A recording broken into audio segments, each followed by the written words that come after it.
का नारा है, अरे जय जोहर का नारा है। बहुत बहुत धन्यवाद। आज इस अलसीगढ़ में आदिवासी परिवार द्वारा 16 साल बाद आदिवासी अधिकारों के लिए आदिवासी परिवार द्वारा आप सभी को न्योता आह्वान दिया गया, तो आप सभी इस आदिवासी अधिकार दिवस के उपलक्ष्य में पधारे। हमारे समाज के मुख्य गमिति में कोटवाल कर्मचारीगण एवं रिटायर्ड कर्मचारीगण, वार्ड पंचगण, सरपंचगण, जनप्रतिनिधिगण एवं हमारे आदिवासी परिवार की टीम रखने वाले हमारे बीच में हमारे बड़े भाई, इस समाज को, पूरे प्रदेश को, पूरे आदिवासी बाहुल्य क्षेत्र में, पूरे भारत में उनकी आवाज को बुलंद करने वाले हमारे बीच में कांति दादा को भी जोहार, और आप सभी पधारे में तहे दिल से आपका जोहार अभिनंदन करता हूं सुधा खराड़ी की तरफ से। हमें आज पता लग रहा है साथियों कि हमारे अधिकारों की बात करनी चाहिए, लेकिन हमारे यहां के बुद्धिजीवियों ने 14 सितंबर 2007 को जब संयुक्त राष्ट्र संघ में 144 देशों की सहमति के उपरांत संवैधानिक हक अधिकारों की बात करने के लिए भारत को भी या पूरे विश्व को उनके अधिकारों की बात रखने के लिए ऐसा घोषणा पत्र और ऐसी सहमति बताई जाए और जताई जाए, यूं करके उन्होंने ऐसी हमको अधिकार दिए। लेकिन हम लोग 16 साल बाद भी आज हम हमारे अधिकारों को समझ नहीं पा रहे। कहीं ना कहीं हमारी मूल पहचान और मूल भाषा और मूल संस्कृति और हमारे मूल हक अधिकार हैं उनको पहचान नहीं पा रहे हैं। साथियों, कहीं ना कहीं यह हो रहा है कि 16 साल पहले हमारे अधिकारों के लिए ऐसा स्टेटमेंट पारित हुआ, तो हम लोगों को आज पता लगा। ऐसा का ऐसा हमारे साथ में 46 साल या उससे पहले भी वर्षों से, सदियों से चलता आ रहा है। मैं आपको हमारे भारत के प्रथम प्रधानमंत्री पंडित जवाहरलाल नेहरू, उसके बाद में गुलजारीलाल नंदा बनते हैं, लाल बहादुर शास्त्री बनते हैं, उसके बाद और गुलजारीलाल नंदा बनते हैं, उसके बाद इंदिरा गांधी, उसके बाद में जो 1977 में जो एक हमारे प्रधानमंत्री गुजरात के बनते हैं मोरारजी देसाई। हमारे संविधान में आर्टिकल 12 से 35 तक हमारे संविधान में हक अधिकारों का उल्लेख है, लेकिन हमारे संविधान में जो हम आज ठोकरें खा रहे हैं, कहीं ना कहीं हमारे मूल अधिकार को, जो 7 अधिकार थे, किसने खत्म किए? यह बात किसी भी व्यक्ति ने लोकसभा, विधानसभा, राज्यसभा में ये प्रस्ताव ले जाकर नहीं रखा कि 1977 में किस व्यक्ति ने हमारे अधिकार को खत्म किया। हमारे पुरखों ने 12वीं शताब्दी, 15वीं शताब्दी में लड़ झगड़ करके हमारे इस जल, जंगल, जमीन के मालिकाना हक दिलवाया था, लेकिन उसके बाद में जब 1977 में पता लगा इन लोगों को कि इन लोगों की जमीन है वो इनका असली सोना है, ये लोग इनका हक जताएंगे, तो हम लोग कहां जाएंगे? तो उसके बाद में मोरारजी देसाई प्रधानमंत्री थे। उस समय मोरारजी देसाई ने जो हमारा संपत्ति का अधिकार था, आपका जमीन का अधिकार था, यानी कि आपके जमीन के अंदर सोना निकले तो आपका है, आपके जमीन के अंदर रेती निकले तो वो आपकी है, आपके अंदर पत्थर निकले तो वो आपका है। हमको आज पता लगा कि हमारा अधिकार ही नहीं। अब सरकार मंशा काम करती है, लेकिन हम लोग बोलते नहीं है। उस टाइम स्टेटमेंट में ये बात सामने आई कि जमीन ले सकता है, मतलब सरकार ले सकती है। हमारे पुरखों ने जो स्टेटमेंट रखे थे, ब्रिटिश सरकार ने जब ब्रिटेन में हक अधिकार दिए थे, उस टाइम ऐसा नहीं दिया था। यहां तो केंद्र सरकार, राज्य सरकार, कोई भी सरकार नहीं ले सकती है, और गैर आदिवासी तो ले ही नहीं सकता है। आदिवासी की मूल मालिकाना हक आदिवासियों का है। लेकिन जब 1977 में संपत्ति के अधिकार को नष्ट किया, उसमें यह लिखा गया उन लोगों ने कि हम लोग विकास के नाम पर आपकी जमीन को लेंगे, विकास के नाम पर आपकी जमीनों को लेंगे। तो हमारे वाले उस टाइम कोई बोलने वाले थे नहीं, तो उन लोगों ने विकास के नाम पर लेंगे, तो सरकार ने यह स्टेटमेंट निकाला था कि जो जमीन जा रही है उसका हम मुआवजा देंगे। क्या लिखी गई थी बात?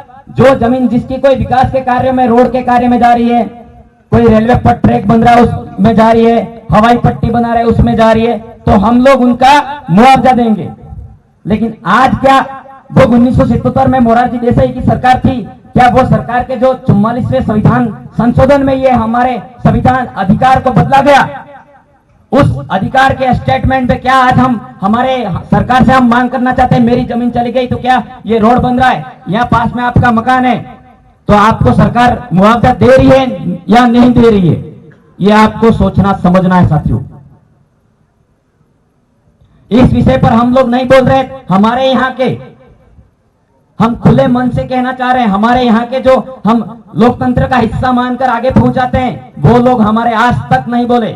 चाहे हमारा भाई भी गया तो वो नहीं बोला।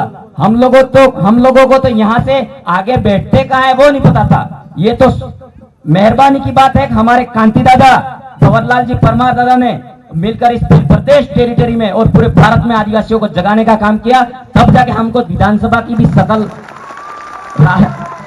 राजकुमार जी भाई बोले तब दिखी है। मैं ऐसा मान सकता हूं कि विधानसभा में कणी बाजू बे आदमी थी हमें मैं नहीं पता तो मास्टरों जोजू तू कि विधानसभा एवं कहवा एम, पर कुर्सियों पे कैसे बैठते हैं, उनकी बात कैसे रखते हैं, इन कांति दादा और भंवरलाल परमार दादा की वजह से आज विधानसभा की हमको शकल देखने मिल रही है और आदमी खड़ा होकर वहां पुरजोर तरीके से बात करता है।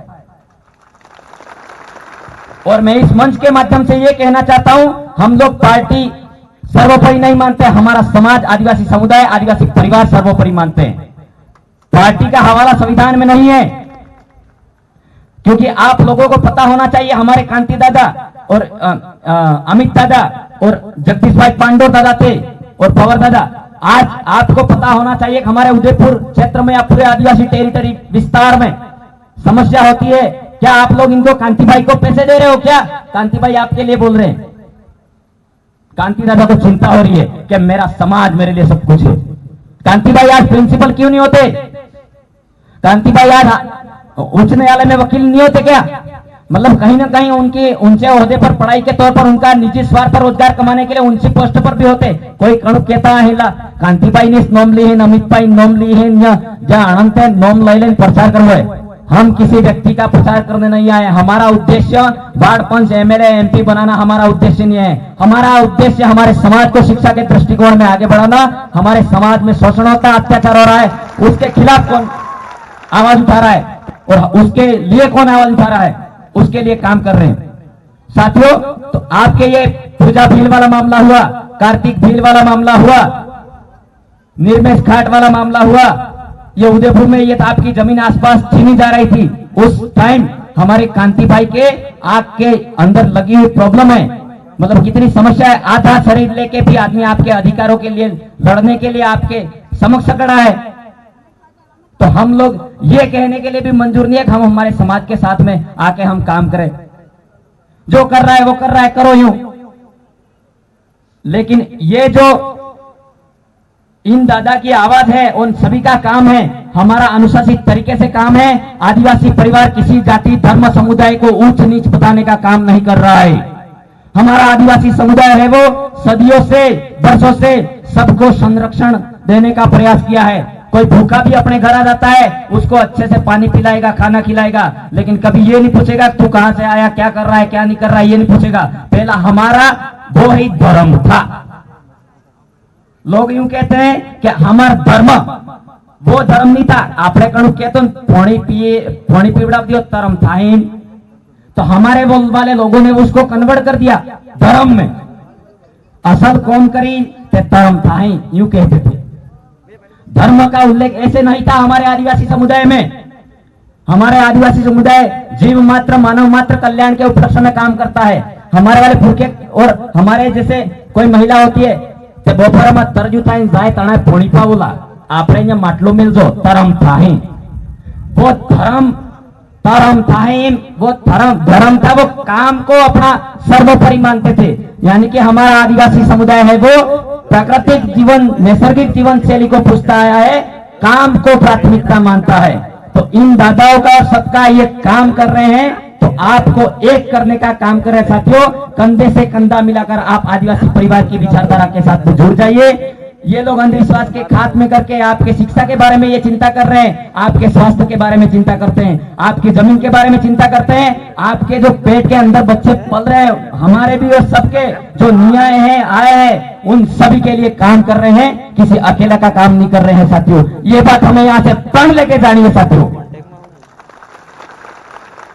इसीलिए साथियों आप लोगों को समझना है, मैं ज्यादा समय नहीं लेकर मैं मेरी वाणी को यही विराम देने से पहले मैं यही बात कहना चाहूंगा कि हमारा कोई भी सामाजिक कार्यकर्ता बात रखे, आप लोग ध्यानपूर्वक शांतिपूर्वक अपने जो सामाजिक कार्यकर्ता की बात सुने।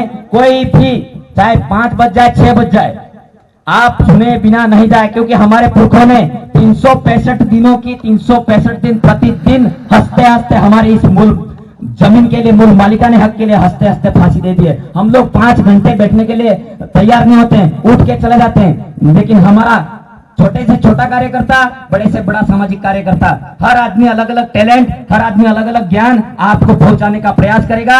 वो आपको जानकारी है, वो आपको आप सीमित नहीं रखनी है, आपको वो जानकारी ले जा करके आपके सगे संबंधी परिवार में फैलाने का काम करना है।